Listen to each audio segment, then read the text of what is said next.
Okay, welcome to the May Queensland AEVA branch meeting. Nice to see you all again. Tonight we're just going to go through our normal My Chat, and then we're going to talk about some of these vehicles here. Yep, did that. Oh, that was good. I don't muck around, mate. All right, EV infrastructure updates. Right, the free ones. The St Lucia charger at UQ has been turned down to 60%, making all the free ones 60% now. So I figured they finally got the hint that it's better to run them at 30. What was that, sorry? Where's the QUT one? Oh, okay. What's next, mate? Can anyone ever get to the QT one? You can never go to any of these because you just there's always 1,000 Uber drivers. But maybe if you go in the very early hours, there's no one there.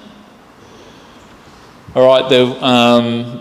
For the last few months, I've mentioned that Mount Omni had a free charger, and it was a Chem Power with dual CCS. However, they've turned the pricing on in April. In the previous presentations, I was counting how many check-ins they had, and that was once again from a lot of the Uber drivers charging there. So in February and March, there were 45 check-ins in 5 days, and I think that's almost, there was probably more, but I think PlugShare kind of has a filter of like maybe 50 entries before it doesn't display anymore. So that's all how many I could count on those ones. Then they turned the pricing on, and we've had 27 check-ins for the month since our last meeting. So yeah, every EV owner's out to get a nice free charge, aren't they? I didn't put it on here, but one of the last photos on PlugShare is actually all the bays empty. So I thought about it. Okay, I'm not trying to be negative in this space, but they've just installed this and it's already offline. This is up in Proserpine, and maybe on the next couple of slides I'll point out something similar too, but I only just reported that this was online last month, and yeah, both units broken on the 11th of May, both turned off. I mean, reliability on the chargers is a massive issue, isn't it really? You can't. Everyone knows that we want more chargers, and then they put them in and they don't stay online. So. I have a question. Why do they persist in the 350 kilowatt charger? How many cars can use that? I mean, the max it out. None. Only two, isn't it? None will max it out. No. Okay. So. But it's but the alternatives are a 50 kilowatt, which most sites have. And now the more and more sites are getting 75 kilowatt. There are the next level up, which are like 150 kilowatt. So there are quite a lot of cars that are able to do 100 and over in kilowatt now. But the 75 will do 2 cars if you need to. It'll do, yeah, but you're splitting it, not 75 each. Yeah. So you're doing 25 and 50, and that's not suitable for some people, because that's quite a long wait if you're just charging at 25.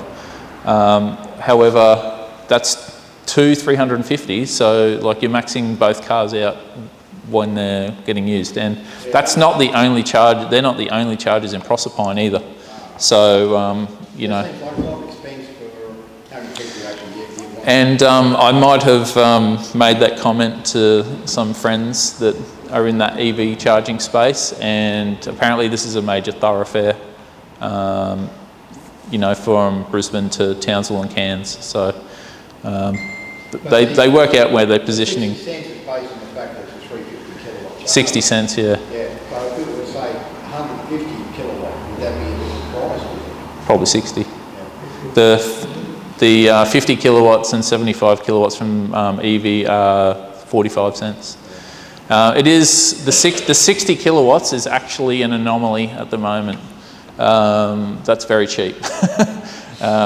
When I first got my Kona, they had Toombul, and it was 30 cents or 40 cents, and maybe it was 30, and then we were like, that's the most expensive charger around. I think a lot of the chargers were still free at that point, and it's like, oh, and then they were bumping it up to 40. I'm like, oh, not paying 40, you know what I mean?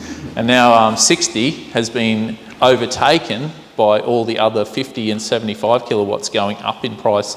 So Ampol's 69 cents, and they offer like well, essentially you'll get about 70 kilowatts out of them, and they're 69 cents. The superchargers are 69 cents. Obviously the Teslas get a lot faster speed on those, but... John, so with the EVs, not it might have the same throughput, but do you know if they can turn on to use Chattanooga and CCS at the same time? Or are they not set up to do that? One at a time, aren't they, Les? Like you don't know if it could be possible in those machines, like the other ones? Not on those, because they're the earlier generation PKs. I believe the later model PKs could probably do it. PKMs. So this one and the ones you see at the Quesh network, like the 50 kilowatts without the funky, like with the nicer display, they don't have dual charging. Whereas they had the RT, and then they brought out the RTM, which is the ones you'll see like Pippa Sports Complex and some of the other. There's quite a few of them down on the Gold Coast, and they've got the screen where it says in use. BP have them, those type of places. But this was the earlier PK, and now they've brought out the PKM, which is like the refresh essentially. So the later models will do it. They're the earlier models. So they could even be the ones from Toombul. Who would even know? No, AEVA bought all those a long time. Yeah. They've just been sitting in the warehouse. Yeah. Bought them a long time ago, installed them now, and now they don't work. So it's really helpful, isn't it? There's quite often a point proven by Tesla owners, though, that the superchargers are more reliable. Now, this is the Roachdale charger, and it's already had some problems with 2 of the heads on this. So it's really across the board. The much better option with this side is there's 6 chargers, so you can just go to one of the other chargers, right?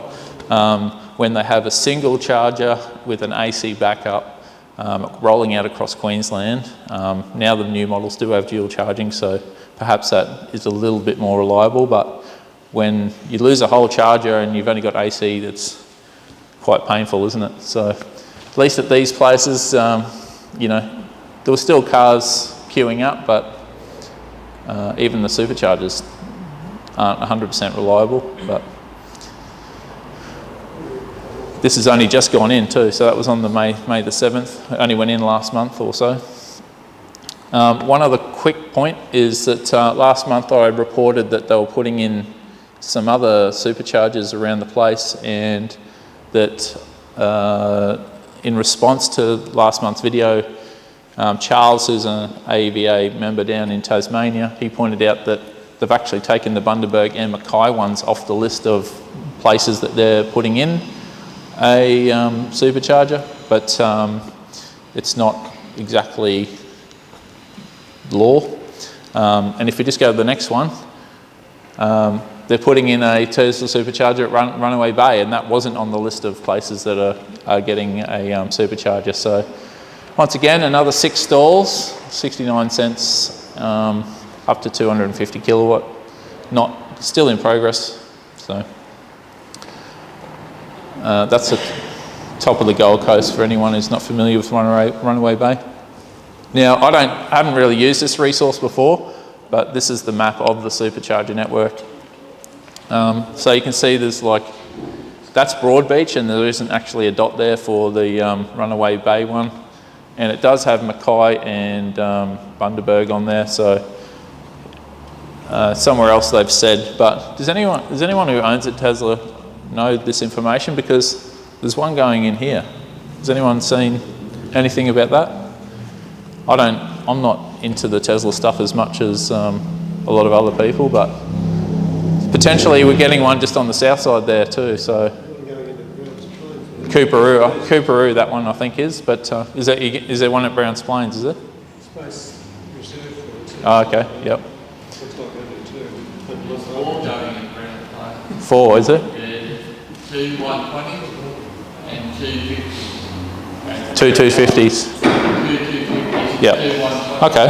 At Grand Plaza. Have they started building it or? It's due to open end of June. Okay, cool. End of June. Yeah. All right, that's next month then. Yeah. All right. That's the supercharger stuff. What have we got next? Reported last month that they were putting in one down at Victoria Point, and here it is, the EV network. So they're the RTMs. You can see the updated 50 kilowatts. So I think they are actually configured to not have dual charging on the EV network ones. So you can use either plug, but you can only charge one car at a time. 45 cents, those ones. Now, I don't talk that fast, mate, come on. Are you drunk? Oh, the Birkdale one, the stupid contractor dropped the charter plug in sand. It took me ages to get it out of the Did you go straight there and charge, did you? No, well, I went to charge and I heard this grinding noise and I had a look and oh my god, it's full of sand. Well, obviously the operator He doesn't like leaves. didn't even look, like, because there's no sand there. It was the sand when they were building inside. For the concrete or something. Yeah. Wonderful. Okay, now I just don't know what's going on here. I'm a bit miffed, but there's the ESC site and it's been like that since December and it's still like that. That's a recent photo. So I'm really not sure. Do you know how close that would be to completion? Take the plastic off and turn it on or what? Yeah, but they might be waiting for some Energex and stuff? Yeah. That's what I did. This Bundaberg guy, he was talking to one of the people working Contractors, on, yeah. Yeah, up in Bundaberg. And he said, mate, I cut down through ESC all the time to go to Toowoomba. When's that ESC one going? He said, mate, we've done everything. We're just waiting on Energex. Yeah, this is a similar story. I can't speak for BP at Bribey. I just know that they're putting that one in, but I've heard from EV Networks that the one at Caloundra is something similar. It's just they're waiting on Energex. So I don't know why it's so slow. But it's been like 6 months, like honestly. I probably know there's been Energex truck parked in the bays a few minutes. So I don't know if the whole site has just got problems. Yeah. But they might be waiting for a transformer. Yeah. Anyway, I'll keep you up to date with that one. Just hurry up. We wait so long for the infrastructure and they just bait us by building it and then not even turning it on, you know? It's just brilliant. There hasn't been any change to the phase 3 of the Queensland electric superhighway rollout. All the red ones from last month are still red. A lot of these were announced after the kind of like a phase 4. So some of these might actually kind of fall into that phase 4. They might have got someone to build the phase 3, and now I know this row wasn't in there originally, so that's probably phase 4. So hopefully we'll see some progress on that. All right, and my regular price update. So EVs still costing less or about half of petrol and diesel if you want to charge on a more expensive 45 kilowatt charger. Yeah, I actually don't pay that much attention to petrol and diesel these days, except for when I have to go up to my farm and fill up my wife's MUX, and then I cry a little bit. But the next slide, Les, I thought it was just where I got the information from for, I know this is an EV thing, but I just thought I'd mention these petrol prices as something of interest. This is the cycle for each capital city. Tell me how that makes any sense for the pricing cycle. So can you imagine like electric, like the DC fast charger's been 50 cents and then cycling down to 40 cents once a week. Wouldn't that be really weird? But like society just puts up with this. It's just weird. But you know, actually, this is a few months, all right? So that's 21st of February to the 9th of May. So that's actually quite a big cycle. And maybe like where it goes up and 16 cents and then cycles down or whatever is. That's good holidays. Yeah, but there's a bit of a trend. There's a bit of a trend on some of the states, but I don't understand that either. Maybe someone can explain that to me. But you can see the average prices vary quite a bit across the country as well. So anyway, just point of interest that thank God we don't drive petrol and diesel cars as much as we used to. Right, EV events. Next one is the Gayndah Orange Festival Challenge that we went to. Some of us went to, and this is going to be my little rundown of how it went. So I live at Redcliffe, and it was a long day because I had to do 608 kilometres. So for those of you that don't know, I got asked by a BYD owner and / organiser of the Gayndah Orange Festival if we could get some EVs out there. So I kind of mentioned it, and I think we got about 10 EVs out there. So that was quite good.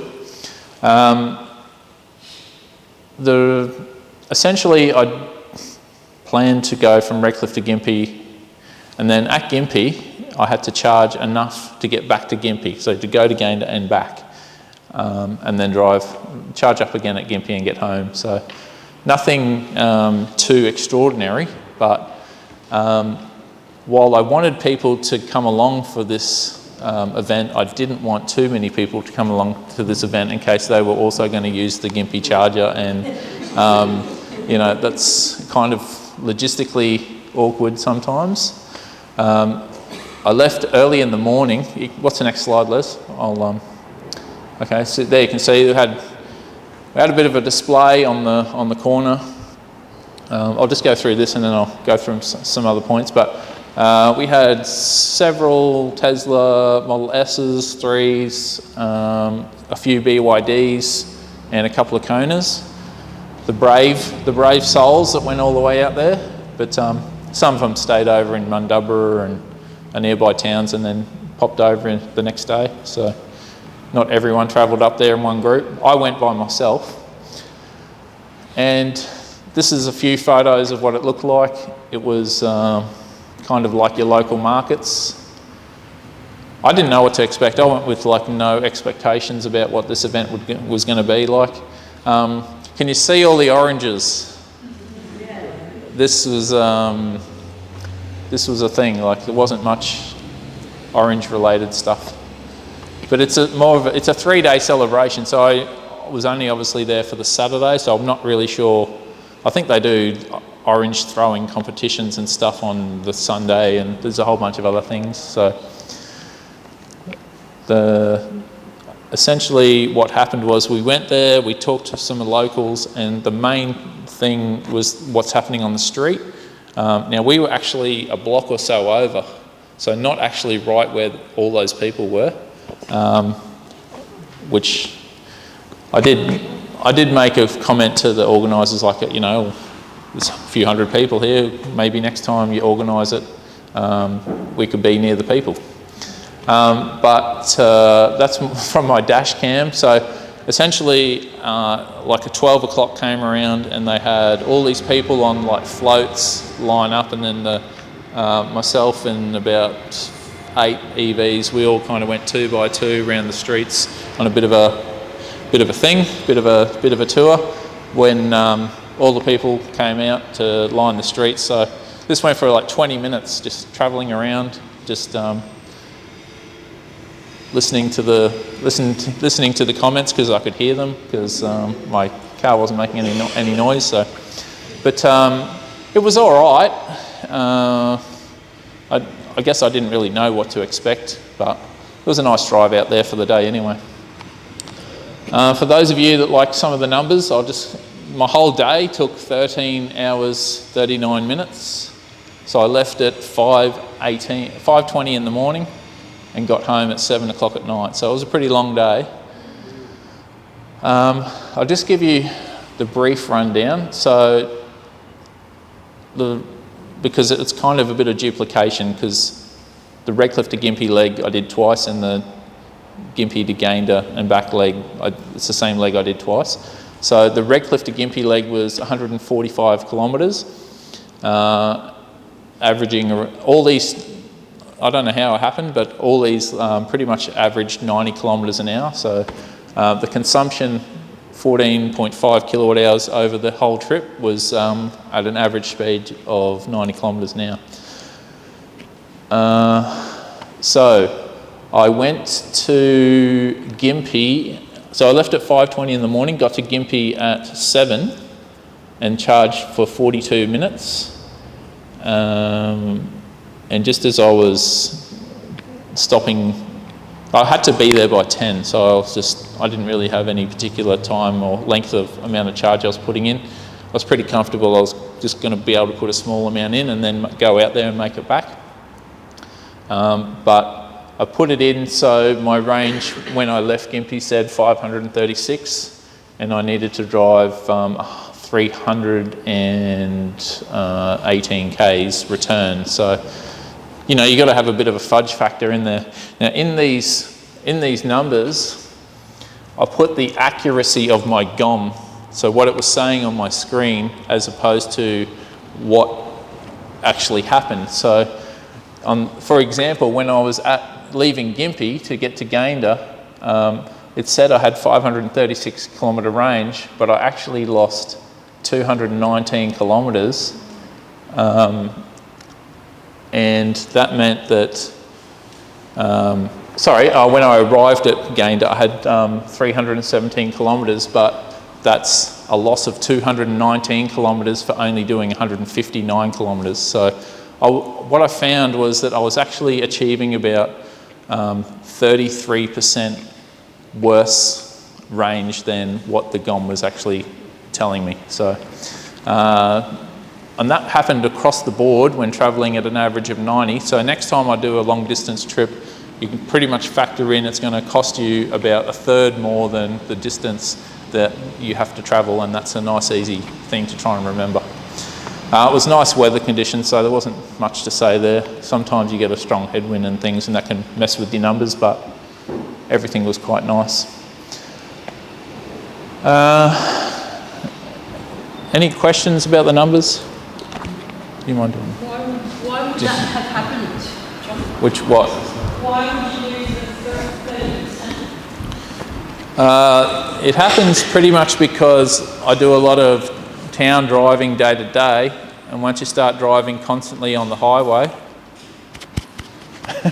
just press the button on the wall there, mate. On the wall. Just so to fix this. I'll show you. Just press that one. Why would you lose the 40%? Yeah. So because my car knows the average is maybe 11 kilowatt hours per 100, and then I start doing 14, 15 kilowatt hours per 100, it doesn't like that. It's because it uses a history to predict what your range is. So essentially, it's saying you can do 500 k's at what you've travelled at the rate you've travelled at before. So, all right. Someone else had. The main difference, the discrepancy, was that because Bali was highway? Yeah, it was pure highway. Yeah. So to get an average speed of 90, you have to actually travel well above 90. So you have to leave Gympie, so you're going 60 kilometres an hour until you get out on the city limits, and then you're going 100 or whatever. So to get an average of 90, you have to actually be going 100, 110 to get the average over the long time of 90. So, but the average speed is important because for when you're working out the consumption, essentially, because essentially you can do 14. This number in isolation doesn't really mean that much. If you say that number around town, then okay, fair enough. If that number at 90 kilometres an hour, that's significant that that's the consumption at pretty much worst speed that you're going to drive. So yeah, I normally probably average something like 12 around town. So all right, moving right along. There are some events coming up. I put everything I could think of on this one. Next couple of days there's the Brisbane Truck Show, and they're going to have a fair few EV companies, ABB and SEA and Janus. They're all going to be there, I believe. So it's a pretty big thing when you go on the website. They've got about a few hundred exhibitors, so I didn't realise how big that event was. But. A message from Nathan today with an autonomous truck. Yeah. Autonomous EV truck. Autonomous truck, I don't know how I feel about that. If anyone wants to have a look later, it's kind of it looks like a wedge. Oh, okay. All right. Anyone wants to have a look later, it's like a funny wedge. That's the Mark II Cybertruck. Okay. Arthur was organising an EV catch-up at Rockhampton and was organising one for Gladstone. If anyone watching the video wants further details on that, I've got a couple of slides on it, and if you need anything more than that, let me know and I'll get you in contact. Renault's reached out and they're doing the launch of the Megane E-Tech at Cricks at Springwood on the 14th of June.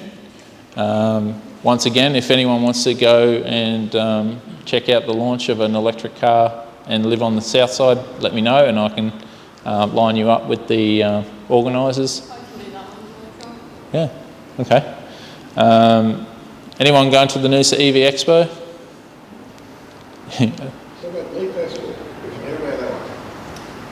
Haven't heard anything about it. No. I don't think we've been the last few years either. No. Where's it at?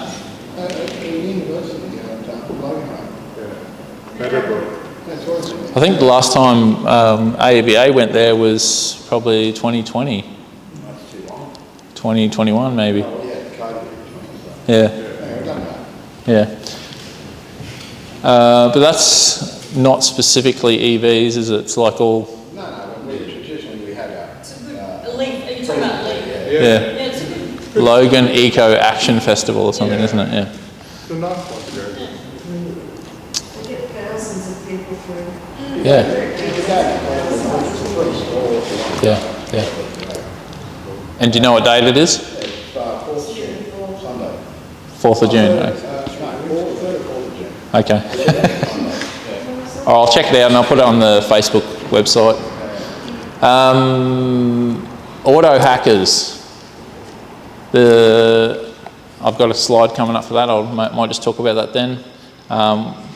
David's helping organise an EV event in Bundaberg on July the 15th. Mount Tambourine Car Show, they do a car show for all types of cars, but they have an electric car category in that show, so good for people who've got conversions and even modern cars. They've been requesting EV attendance there, so that's on the 20th of August. The August the 22nd, the Zero Emissions Transport Symposium. I'll give you more details on that as it gets a bit closer, and I've mentioned the other two many times, Cleveland EV Experience that we organise, and the Solar Challenge on the 20th to the 27th of October. What about the AEVA Festival in Perth week? Is that not on the list yet? No, it's not on the list.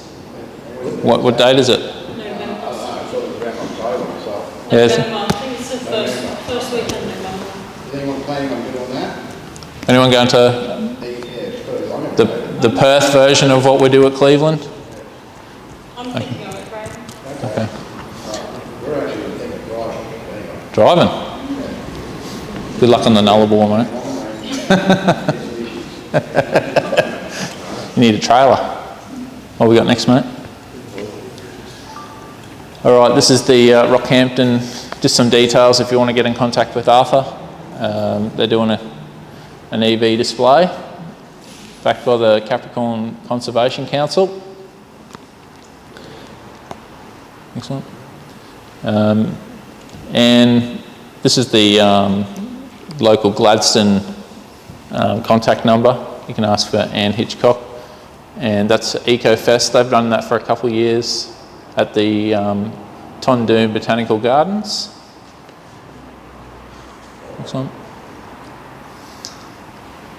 This is the Auto Hackers event. So there's the link if you're interested.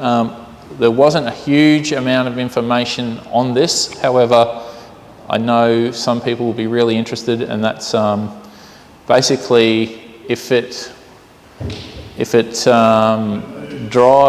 moves, you can hack it, something like that. So, that's Auto Hackers is a one-of-a-kind grassroots security conference focused on exploring and fostering ethical security research into land, sea, air, and space vehicles. Yeah, that might suit some of you. All right, nearly there. General EV news. I've been seeing the Ioniq 6 pop up around Australia in different locations. I think mostly just for testing. I don't think anyone's received their Ioniq 6 yet.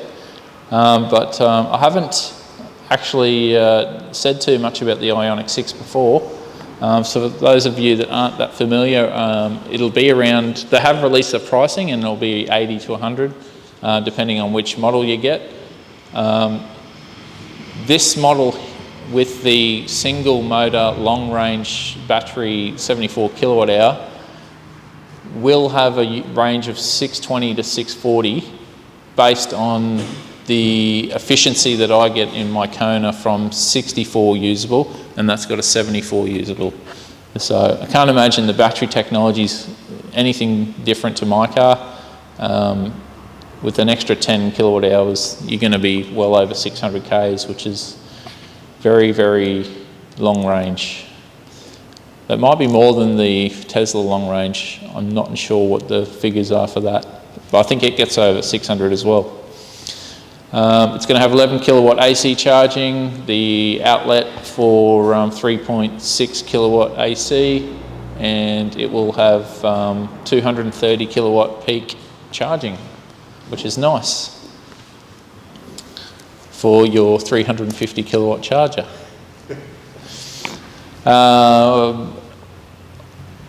The BYD Seal has been spotted for testing as well. Doesn't have all the camo on it, and this is a right-hand drive. So not too newsworthy, but that must be coming here soon. They wouldn't let the person taking the photos get too many photos and video of it though, so that's about as good as it gets. But it is in existence, which was a bone of contention for Nathan a year ago about the Dolphin. So what we got next? I just thought this was more of a funny slide that, you know, as each of the models come out, you get more and more range options, but they look all the same, don't they? So there's the Hyundai and there's the Seal, but last month I mentioned the Polestar 4, I think that one is, and obviously the Model 3. But so it's nice to have different options, but they're very similar. The Model S and Model X Plaid got canned for right-hand drive markets, so that's upset a few people. I believe Tesla are giving a $3,000 payment back to anyone so they can buy a Model 3 or Model Y. Now, a model that doesn't make any sense to me, but whatever, like the Model 3 and the Y are like $60,000 or $65,000 and $75,000, something like that. So Tesla's given them $3,000 back on their $250,000 car. So not sure how that works, but. And the reason why is because the new firewall standard for Model S, for whatever reason, just has no provisions for a right-hand drive steering. Oh, how wonderful. Yeah, Because part of the world doesn't exist, that's why. no rhyme or reason for it. And in other countries like Japan and the UK where left-hand drive is legal, they're just going to start selling a left-hand drive. Well, Doesn't make much sense to me either, but yeah. Has anyone driven a left-hand drive? Is it weird or? Yeah. You just do it after 5 minutes. Left-hand drive on right-hand drive roads or left-hand drive in left-hand drive roads? Just turning right is difficult. You get used to turning the other way, right? Going across an intersection, it's weird. Yeah. Just do the thing that you're programmed not to do. Right?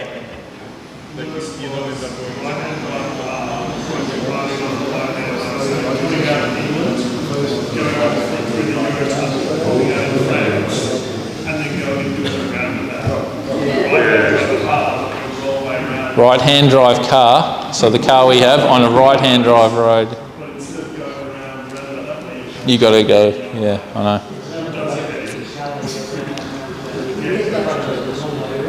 Okay, Janus Electric and Bunnings were doing some testing, and they've announced that they were quite happy how their testing has progressed. And this is in Queensland, this ain't just some thing around Australia.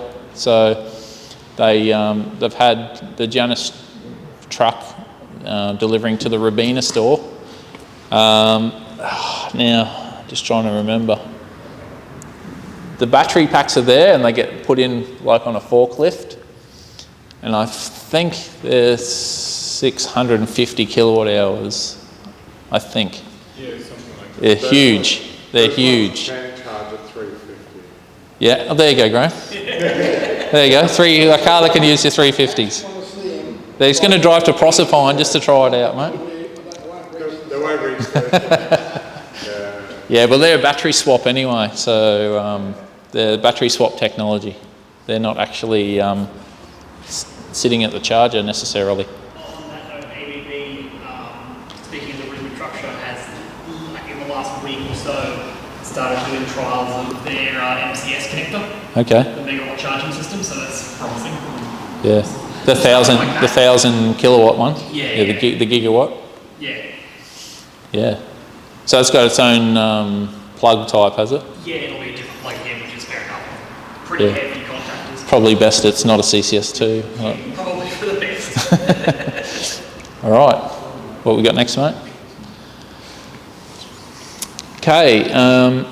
This chart is because in the last few months I've reported that the Model 3 was the third best-selling car in January and February.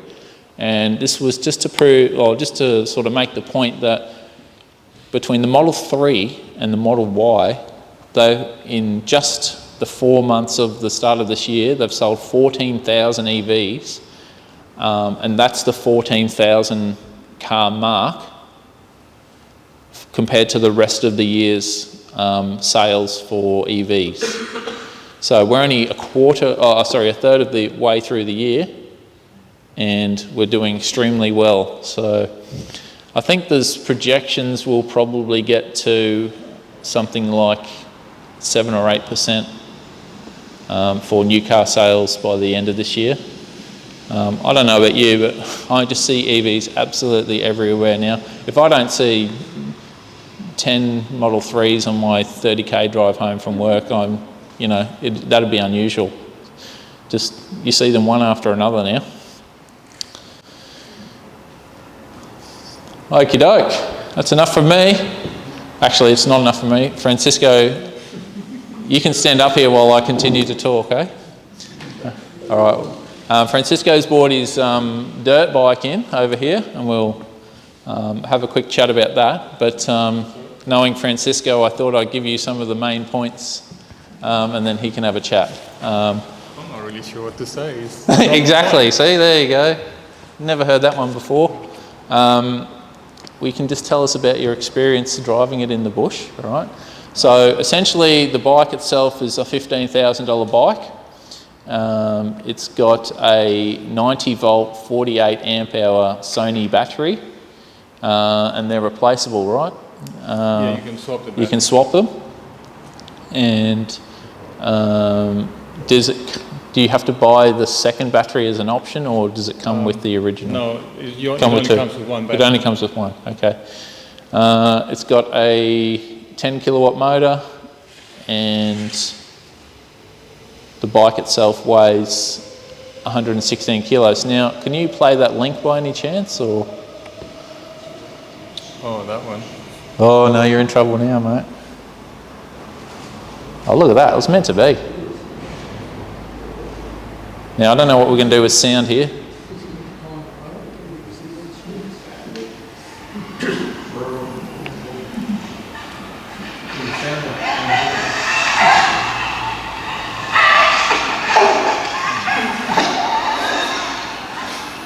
Yeah, that's it. That's the full extent of that video. But that was the demo run. But perhaps you could just have a chat about why you got that bike and comparing it to... Francisco is an avid motorbike rider, and why don't you explain about like the differencing between petrol, gears, all that type of stuff. You seem to have plenty to tell me when we meet at the workshop. Yeah, okay. So. Well, on a petrol bike, you basically need to use gears and the clutch. So the clutch is almost like a torque converter. So when you're riding, you're basically slipping the clutch half of the time. So it needs a lot of skill to slip the clutch so you don't stall the engine, but also at the same time you need to keep the engine in the power band, otherwise you don't go anywhere. So it's a fair bit of work, and it also means that you end up with a really tired left hand. On my original petrol bike, I actually changed the clutch and I put different levers to make it softer because it's actually quite tiring. And also means that sometimes you can't actually shift, because if you shift, you lose speed and then you get stuck. So with the electric bike, you've got the benefit that because you don't have to shift, you can actually start faster, which sometimes you can't on the petrol bike because you've got to shift down, so that when you're like if you're going up some hill, right, at the bottom you can't go too fast because then you can't shift down to the gear that you're going to need halfway up, so you can't go as fast. Whereas on the electric bike, you don't worry about that. You just come at whatever speed you want, and you can go up at whatever rate you want without worrying about having to shift halfway up. And also because you've got it's almost like a CVT, right? You're never in the wrong gear. Also, the accelerator response is pretty close to what you get with a clutch. So there is no disadvantage. You can still hop over things, and it's much easier to ride from that respect. There's also a lot less vibration, which makes it a lot less tiring. There's a few things that you need to ride slightly different. So, for example, on the petrol bike, when you back off the accelerator, the engine still turns, so it kind of pushes you over things. Whereas on the electric bike, when you back off, the regen comes on and it slows you down. So you kind of have to back off slightly later. It's got a reverse, which is actually really, really useful. You know, I never thought it was actually going to be useful, but very often you've got to get off the bike and push it back. And with the reverse, you just press the button and you go backwards, which is kind of very, very useful. And it makes the people on petrol bikes a bit upset. It also seems to have a lot better grip. I'm not very sure if it is the tire or whether there is no pulses from the engine. But at the moment I have got the original tire with a tube, so the pressure is a bit high. So it should actually have less grip than my petrol bike, because on my petrol bike I had a tubeless system, so I could run the tire with a lot less pressure. But this seems to have better grip. And my only guess is that it might be because there is no pulses from the petrol engine. Other than that, it feels pretty much the same. It also does have region braking, which means that I don't have to use the brakes as much. And originally, I never thought that it would make enough difference because, you know, when you're going downhill, you don't have a lot of weight on the back tire. So I kind of assumed that you weren't going to get a lot of braking, but it does seem to slow you down enough that you need less brakes. You also don't have a hot engine to burn yourself when the bike falls on top of you, which is kind of a big advantage. Every time I go with friends, you know, you get to the top of the hill and then you stop and you hear all the bikes sucking the coolant off because everybody boils on the way up. So this doesn't boil. And in terms of consumption, for the kind of riding that I do with my friends, is about half a tank of fuel. So one charge is about half a tank of fuel. And when you go on the open stuff, it consumes more, but on the harder things, you know, like on tight tracks and that sort of stuff, it seems to consume the same amount. So the petrol bikes tend to consume more on the slower stuff, whereas the electric one seems to consume about the same. So I always get about the same number of kilometers, regardless of what I do. I think it just needs a battery with twice the capacity and it'll be good. But they're coming, isn't it? So what's your ride time? Well, depends. Like last weekend, it took us about 3 hours to do 9 Ks, and that only used about three. Were you walking? Sorry? Were you walking? No, we were actually pushing. So it used about 30% of range to do 9 Ks, and the petrol bikes use about 30% of the fuel tank as well.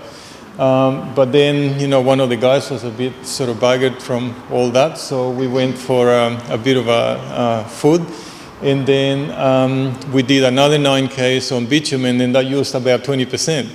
So, so it doesn't seem to be, the slower you go, the better it is compared to the petrol bikes. The other thing too is that the petrol bikes tend to lose fuel when you lie them down, whereas the electric one doesn't.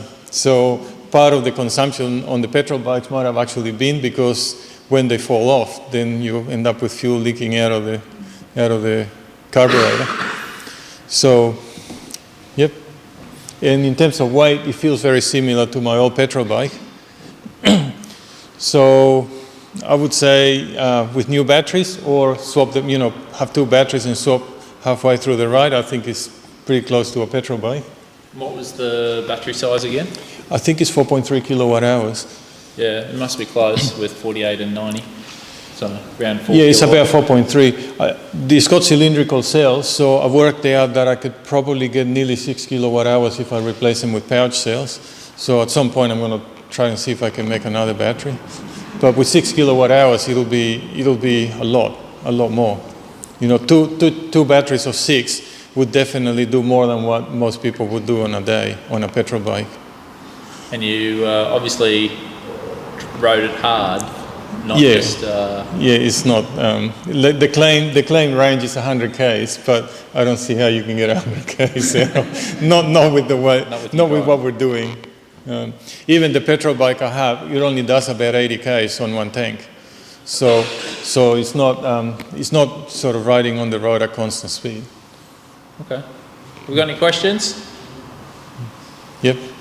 In a professional motocross competition, are they going to have to create a separate class for EV bikes as opposed to mine? I am not very sure, but the electric bikes seem to do better than the petrol bikes.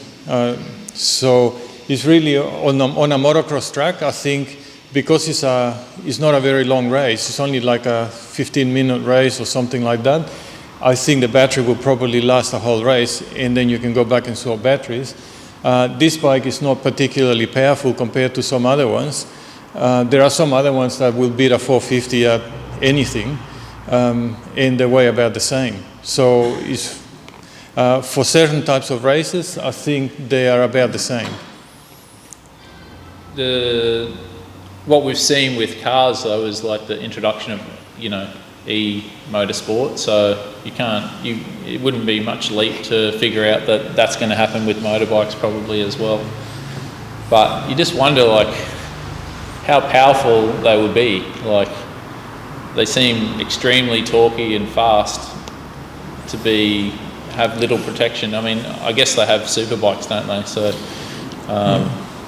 yeah. See, in the case of dirt bikes, there's a limit of how much power you can have because you have limited amount of traction. So if you put more power, it doesn't get you, it doesn't make you go faster. Bigger tyres. Sorry. Yep. Did you find that the balance is different, like in weights? It's a little bit different, but I still can't tell exactly what. It's different, but not in a bad way. It's just different. I think it's probably because of where the weight is. You reckon it weighs the same? It feels the same. Like when weight. I've been riding it, I don't feel that it's heavier, even though it's supposed to be heavier. And you know, when I have to pick it up, it still feels the same as my old bike. Yep. Where was it made? In China. Sorry? Where did you buy it? There's a distributor in Gold Coast, so you've got to buy it online.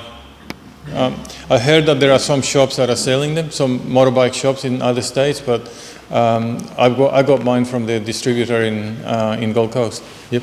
So with dirt bikes, I haven't heard of electric dirt bikes. Is there many electric dirt bikes to choose from? Is this As far as I know, well, okay, there's two that you can register. This one is one, and there's another one, a KTM. The KTM has got less power and less range, and it's a lot more expensive. And I'm not sure if you can swap the battery easily. Other than these two, there are more like mountain bikes, but you can't register them. I think there is another one a little bit smaller than this one that looks like you've got a headlight and indicators and all that, but I don't think you can register in Australia. And it's, I think it's about 85 kilos, but it's got smaller wheels. And I've never tried one. The main reason is that I need to have radio to ride in the state forest. Yeah. I think offline we've spoken before about the difference between the petrol and the electric. I was going to say, I forgot my question now. I've forgotten. Sorry. Okay. Yep. Not much going on up here. So. Sorry? Got any modifications planned for it yet? I'll fix up the suspension when it needs, when I need to service it. There probably will, I will change the rear tire and put a tubeless like what I had on the other one. And that's probably about it. You know, I might end up, I probably will change the levers as well, because I had shorter levers on my old bike, and they sort of work a lot better. It might get a bigger battery if I can find the plugs. My brain just kicked into gear. Yep. So what was your question? The point that you were making to me is that with EVs, the price of cars is quite a lot different, but you reckon that the petrol version of this bike is actually pretty much the same price, eh? When I got the price, I thought this is expensive, so I thought I'll go and ask how much a petrol bike was, and it was 17,000. So it's actually cheaper than a petrol bike for, sort of similar sort of what you're going to do with it. So you can buy a cheap petrol bike, but you're not going to be able to take it in the bush and do this sort of stuff. Okay. Yep. Last question, eh? With cap, do you reckon cap cells will be up to the impacts? You basically fill it up with glue. So I'm pretty sure that's how that one is. I did take the cover off, and I think it's all basically cast in epoxy, because that's pretty much about the only thing you can do. That's what they do on the Model Y battery, isn't it? I think. Yeah, well, for what with the amount of vibration, I don't think you could actually get away with not having it cast in epoxy. It'll probably shake off if you don't. Thank you very much, Francisco. Okay.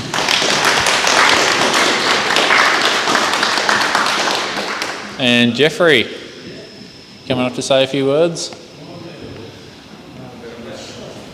Did I get the colour? Oh, I nearly got the colour right. It is. There's only one colour. They brought in the lovely C40. Yep. So You can talk. It's Yeah. my car though. yeah, That's what I'm standing so here. It's she my has, car. she has to stand up here because it's her car. It's my car. Yeah. But yeah, so we picked this up 2 weeks ago. Been waiting for it for a little while, not as long as we should have waited because we bought the demonstrator because that bypassed about 12 months waiting list. So apparently these things, we've got 3 near where we live. It's like they're almost like Teslas now. You see them all over the place. But yeah, it's a brilliant car. That's the twin motor version. It's like it's a little bit slower than the Model 3 Performance, but it's on the same sort of level as that. But if you want to just drive and just have a quiet, poodle down the freeway, it's so relaxing to drive.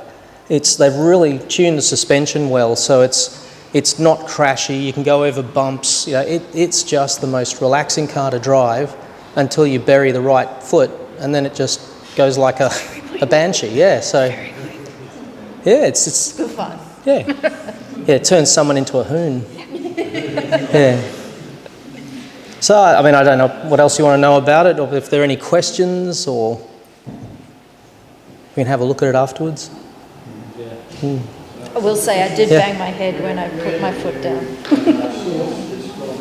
Oh, where do we get it from? They call it Volvo North. It's just the one in the valley, where there's all the car dealers. There's the Mercedes, the BMW. It's like this little glut of car But there's another dealers. one now. There's another Volvo dealer as well now in Indooroopilly as well. It's sort of, if you know where the roundabout used to be, it's like just off there. Just next door to Guzman and Gomez. Yeah. That's a great place for a car dealer. What are the main differences between the XC40 and the C40? Well, the main one, as everyone can see, is there's the roof line. So they've turned it into a coupe. It's about 17 mil lower. I wouldn't call it the sporty version because they're not. Yes, they go fast in a straight line. They're not designed to go around a track. They're highly competent handling, but they're not. They're just designed for comfortable travel. So it is the sportier version, but that's the main reason. So the back seats, you still get a fair bit of room because, as I say, daughter's boyfriend's 6'4", so he said, "Go on, sit in the back," because I wanted to have a laugh, and he said, "Yeah, it's fine." What? You're not hitting your head? No, it's fine. More room than the Porsche. So yeah, it's got a lot more room than you expect. The boot under the parcel shelf is identical, but obviously, the parcel shelf basically is even with the back of the car. So if you got something big, XC40's got a big, the extra bit at the end. It's got much more storage space. But if you just want to, put a couple of bags in, it's same. Did you get a tow bar? Yep, Yes. we didn't get a tow bar because it's luxury car tax, and they would have charged us $1,500 tax for the. So yeah, we're cheapskates. So we got to wait 2 weeks or something, and then they consider. Does everyone know that if you're getting a car and it's very close to the luxury car tax, don't option it up because you do that afterwards, so the price doesn't go up and you have to pay 30 or 40%. It's 40%, yeah. So they just said, don't do it now, and it's much cheaper. But yeah, it's the same. They discounted things, so it brought the tax down. Yeah, but it's the same as the XC40 in terms of that'll tow 1,800 kilos. It's all-wheel drive. It's just. Well, the Volvos. I can't remember what Diego was saying last time. It doesn't have driving modes like sports, eco. There's driving. That's it. No, there's actually and off-road. Off-road, because of course in Sweden everything's off-road. So it's got a steel plate under the car. So if you do go off-road, the rocks aren't going to go through the batteries. So you are going on the well, yeah, I want to. I'm not going to. No, you're not. You're not taking my car on the beach. It's actually it can actually go off road. I looked at like everyone does nowadays. You check out YouTube and people are taking it up. It's got hill descent mode. It's got torque vectoring for going up and down. So it actually is a relatively competent off road for the type of car. Oh yeah, it's great for driving in ice and stuff because that's what they do. You can drive in the ice in Queensland. Yeah, the Acacia Ridge. There's yeah. Is that your first EV? No, we've also got a Mini. So I've still, if you've seen the little, I normally take the green Mini here, so it's still mine. That's her So car. it doesn't go around corners like the green Mini does, because that just sticks around the Yeah. corners. But it does go around corners because we did. So have you had a drag race? There's no point. No point? No point. I will admit to say No that point which way? she can probably go faster in reverse. So yeah, no, it's there is no point. I will win. when you it is a little bit overpowered. It's 400 horsepower in a compact SUV. You don't need that much. What do you think about the regen? Oh, to be honest with you, I mean, we just leave it in one pedal all the time. Yeah. I mean, I'm used to the Mini, so I came from already knowing about regen. It is by far the best one pedal driving I've driven on any car, including Teslas, including Nissan Leaf, including the AEVA. Yeah. I mean, okay, you can lock up all four wheels on the. Yeah, but no, it actually has a lot of braking, and I mean, it also blends the brakes in to hold it on hills, the usual sort of one pedal, and it's really, really good. I mean, it's relaxing. I mean, I did try some of the whiz-bangy pilot things, and I'm still a bit too scared. I haven't built up trust in it yet, in terms of. Oh, on the highway, but I was doing it at Centenary Highway in peak hour, and so it was like, please stop, please stop, please stop. My foot's there, my foot's there. Adaptive cruise control. Yeah, adaptive and lane keeping. You've got to learn. You've got to build trust. Yeah. I mean, I did do it when there was no one around. You take your hands off. It's got nanny mode though. It's like 15 seconds, and it says, please put your hands back on. After 30 seconds, you better put your hands back on, and after 45 seconds, it pulls over to the side of the road. It pulls over to the side of the road. Yeah, I know. How safe's that? But no, apparently if you get a 500ml water bottle and shove it in the thing, there's enough pressure that it thinks your hands are on there. I did see a video on that, and the guy drove on the Autobahn for an hour and a half. But I wouldn't. What? How many wheels are there? Yeah, 500. It's one of the. Have a look up that. I wouldn't recommend it, but. Yeah, no. But yeah, actually, do you use the adaptive on your Polestar? Have you? Yeah. Because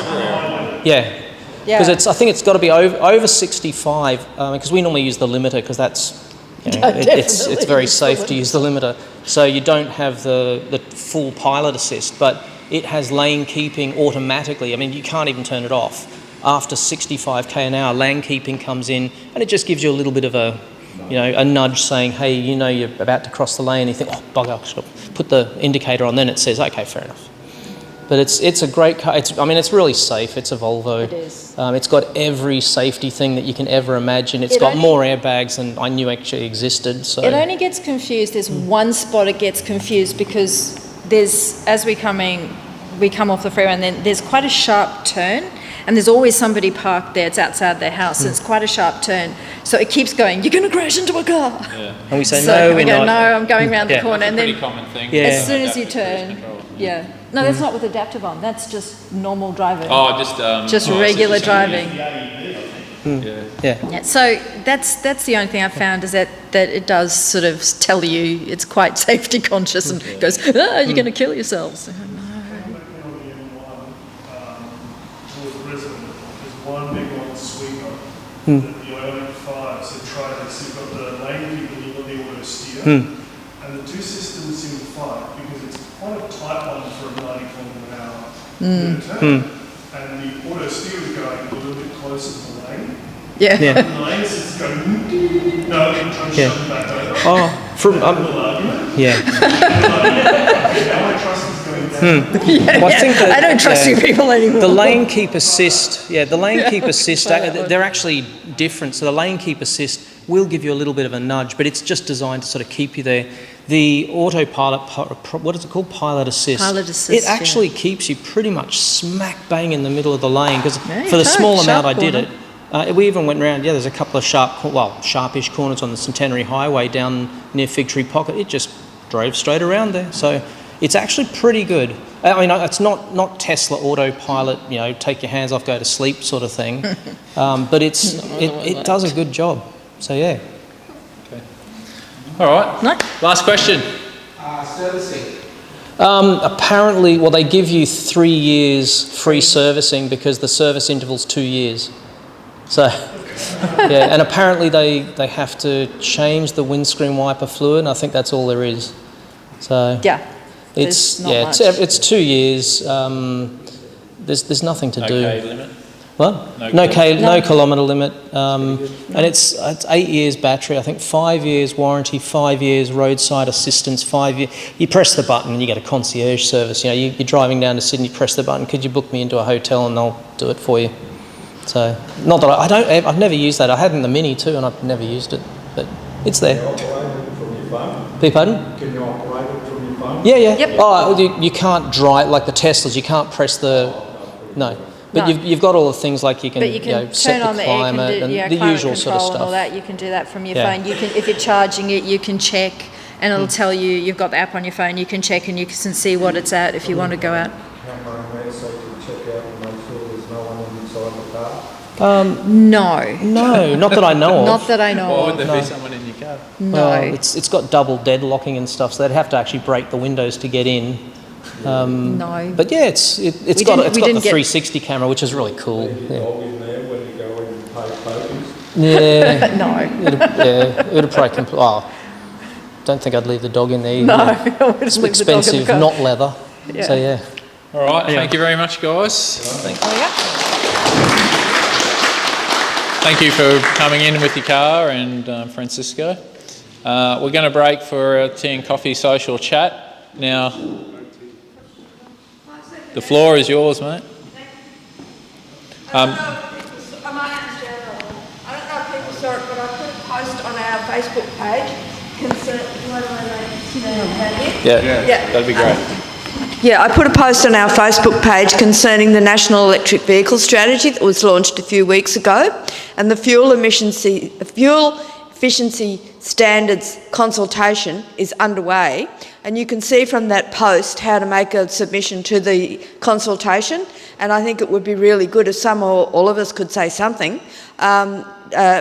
Ajaya has made some points that we could follow, but it would also be really good if this association, especially national bodies, cared to put something into that so that our interests are thoroughly represented. Okay. Thank you, Jen. I can tell you, Jen, that at the national level, all of the state chairs got to put forward their opinions about a range of 30 different topics, and I'm pretty sure the number one thing that the one that every state chair actually mentioned was fuel standards. So I'm sure AEVA is on board with that. They wanted, I think most people who have EVs have an interest in fuel emission standards. So, all right, thank you. I just wanted to point out that the kitchen is down there now because they're renovating. So you can't even go in that part. So the kitchen's down there if you're hungry and looking for food or want a tea and coffee. So thank you very much, guys, and let's break and have a chat.